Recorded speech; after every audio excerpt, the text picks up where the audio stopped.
Well, Razorback fans, you thought it was over. You thought you weren't going to have any more exits in the transfer portal. Well, you got one more, and it's a big one. So let's talk about it on today's Locked On Razorbacks podcast.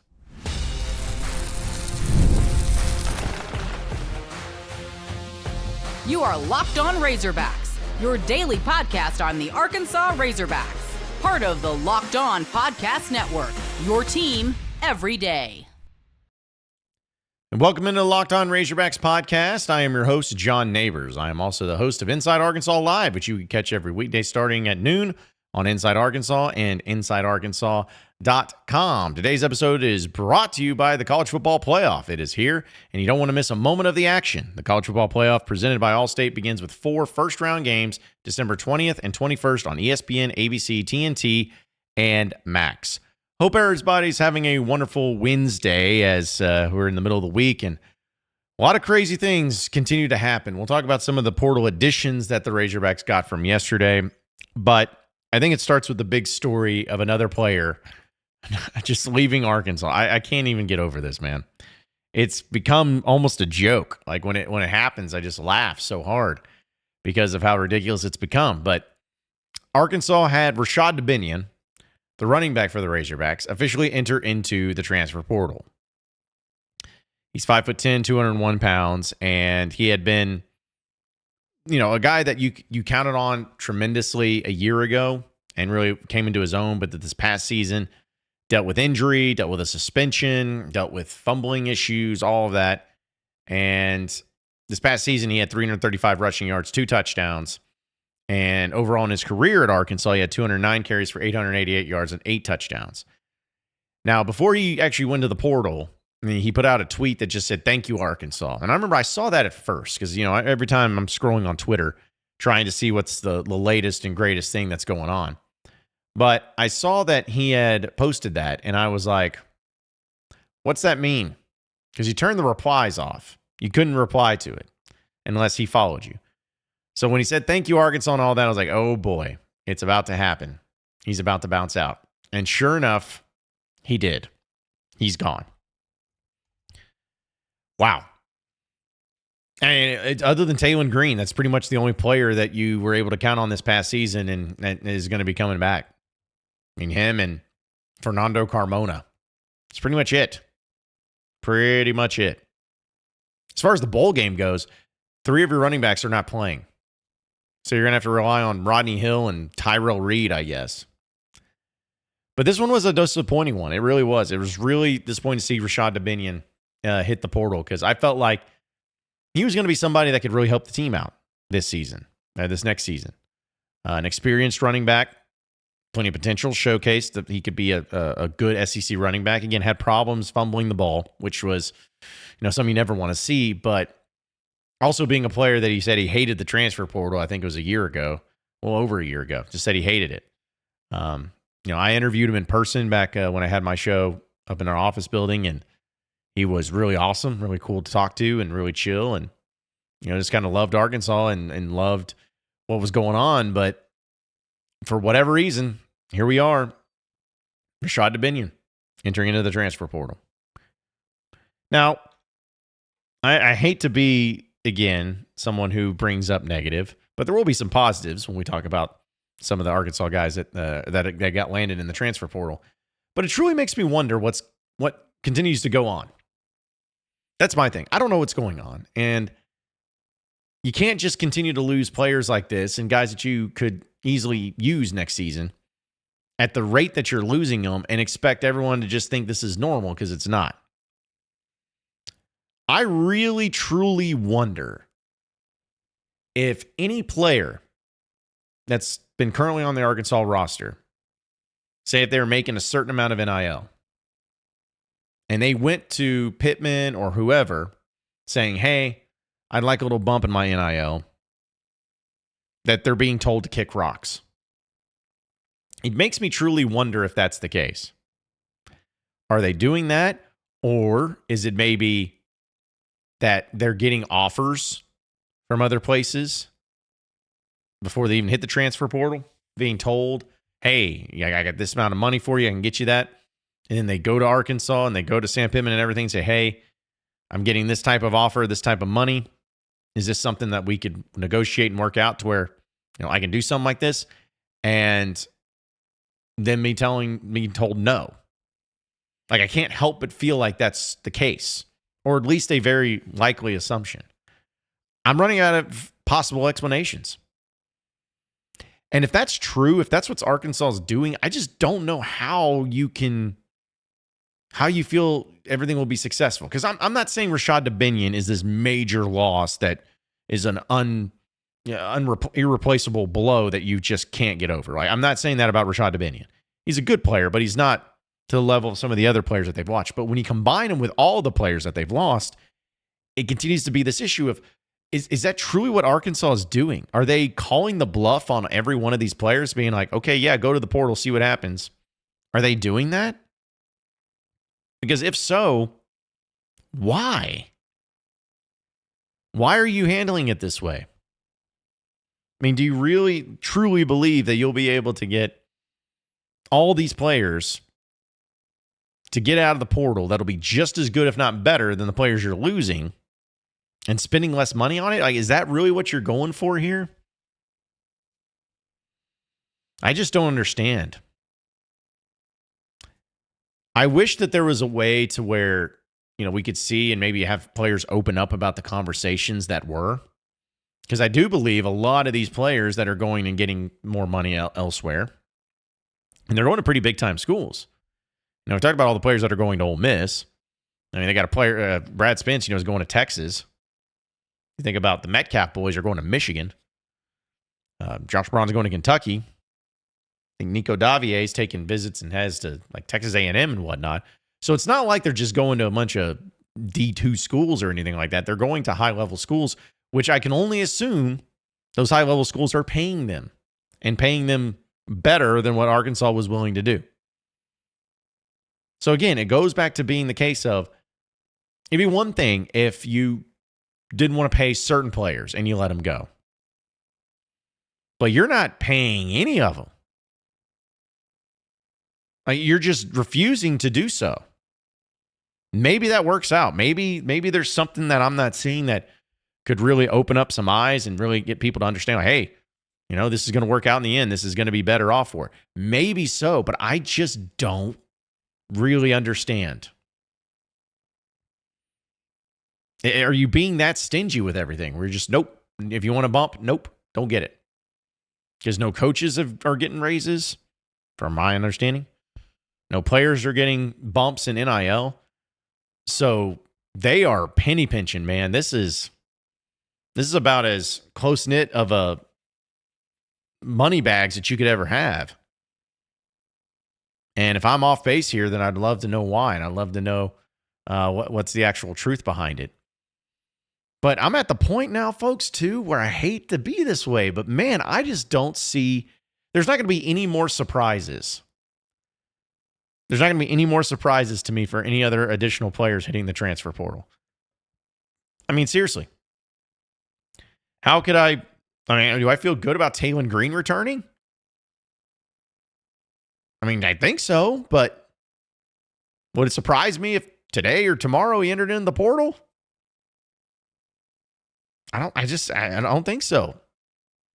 Carmona, same thing. Like, even the guys that have been like, hey, I'm coming back and all that, just given the circumstances, I just don't feel like there's reasons to be extremely confident that it's going to be fine. That's just going to work out. That they're going to stay. They're going to stick around. But this mass exodus is just insane. I mean, really, Arkansas in this bowl game, keep making the jokes about, how can they have enough bodies to fill the bowl game? They will. But man, it's getting less and less each and every time. Each and every passing day, there's less and less players that are going to be available. And you're going to see a roster in that bowl game, in that Liberty Bowl. Yeah, everyone should be, when you get into the game, if you're going to the game, just bring out your own little roster. Buy one of those game programs and just check out the roster. Look at the numbers and see who it is. Because odds are you will have no idea. Because I'm not going to have much of an idea. But wish Rashod Dubinion nothing but the best. Just another big-time player, or at least another big-time contributor for the Razorbacks. That's no longer here. But hey, Arkansas did get some additions, and some additions to be excited about. So let's talk about those here in just a second. So stay with us on the Locked On Razorbacks podcast. All right, all you Razorback fans, I got to tell you about our friends over at FanDuel, America's #1 sports book, because right now, new customers can bet $5 and get $150 in bonus bets if your team wins. The FanDuel Sportsbook app gives you everything you need to place live bets all in one place. So when you get the hunch in the middle of a game, you can check out all the latest stats, view live play-by-play, and so much more on the same page where you place your bets. Just visit FanDuel.com to join today, and you'll get started with $150 in bonus bets if you win your first $5 bet. That's FanDuel.com. Never waste a hunch and make every moment more with FanDuel, an official sportsbook partner of the NFL. Also want to tell you about our friends over at Prize Picks. Prize Picks is the best place to get real money sports action. With over 10 million members and billions of dollars in awarded winnings, Prize Picks has made daily fantasy sports accessible to all. You just pick more or less on at least 2 players for a shot to win up to 1,000 times your cash.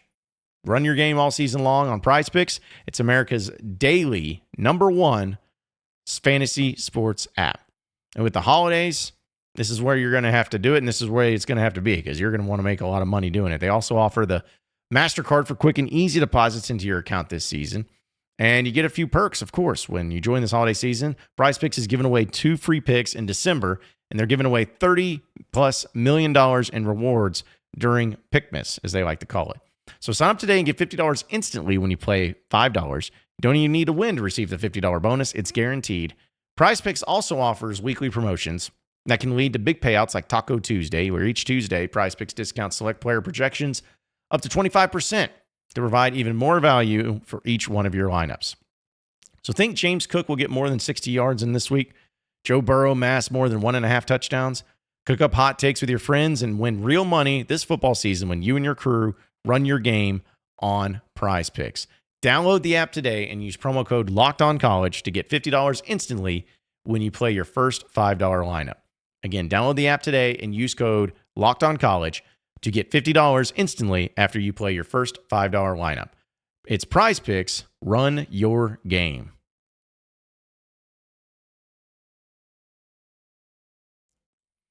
All right, so moving on into the next segment of the Locked On Razorbacks podcast.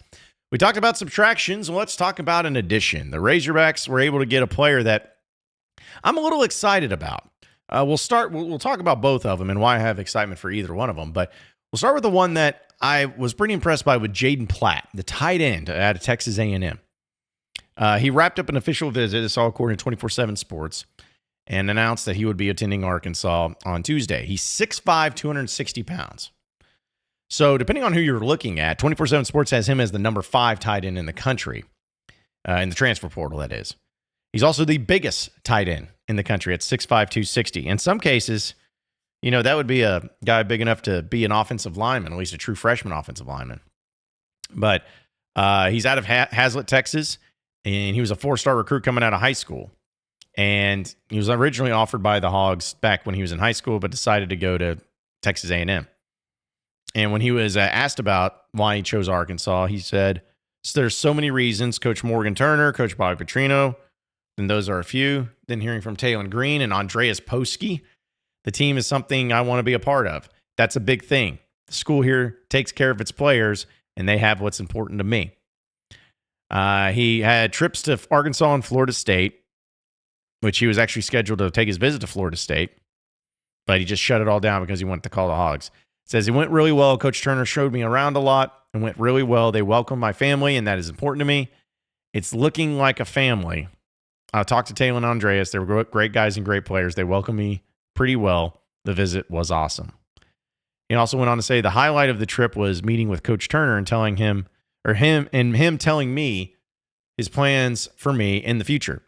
Meeting with Taylor and Andreas. He says how they felt about the team, and that's what's important to me, how the team culture is, how the coaches act towards the players. And they told me the truth. It's always good what they say about the coaches, how they feel and how they truly feel about the program. Nothing but good things from Taylor and Andreas. I really appreciate what they said.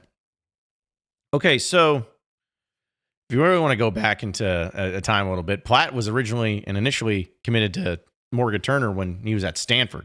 So you're talking about a few seasons ago. I don't know. There's a few things I wanted to take from this, but obviously being a big, able-bodied tight end is always helpful, especially one that could be of that size and can be very helpful to you. But the fact that he kept bringing up Talon and Andreas as much as he did, I mean, you heard me repeat. You're probably like, John, why do you keep repeating yourself? I was like, that's what the quotes were. I mean, he kept bringing up Talon and Andreas and the comments and the conversation that he had, to which you got to feel pretty good about that if you're a Razorback fan, because it shows that your starting quarterback, your QB1, whether you feel a certain way about Talon Green or not, you got to feel good about what they've been able to provide you. And they're still sticking with it. They're still all in on the program. And, and I can't imagine the type of sell it is when you see as many players as Arkansas has had leaving the program for guys to come in here like Taylor and Andres, be like, no, this is the program. This is the way it is. This is the great culture. This is a great spot to be. Treat it like family. And it's kind of like, oh, okay, but everybody's leaving though. So what's that about? Like, what's going on there? Why is everyone leaving? And in a lot of cases, you may not have a good answer to that. It's just kind of like, well, it just kind of is what it is. But it's a great culture. It's a great situation to be in. But I don't care how they did it. They did it. And it's a good get for Arkansas. Is he going to be a guy that goes out there and catches a lot of passes? Maybe so. But to me, I think just because of his size, he's going to be a very effective blocking tight end, which Arkansas has needed a lot of help in. So I could see him being the guy that does mainly blocking and on every so often and an occasion goes out there to catch some passes and whatnot, because he's a big old boy now. And so, again, anytime that you get a player from another SEC school, as Arkansas knows, it's really nice. But to get somebody has some upside and can really help you out in various ways, like it looks like Jaden Platt's going to be able to do, that's going to go a lot further than anything. So nicely done for the Razorbacks, and they still got to continue on and building the roster. But they also got a really interesting player that's going to help them in the offense maybe, but mainly in special teams. And we'll talk about that here in a second. So stay with us here on the Locked On Razorbacks podcast.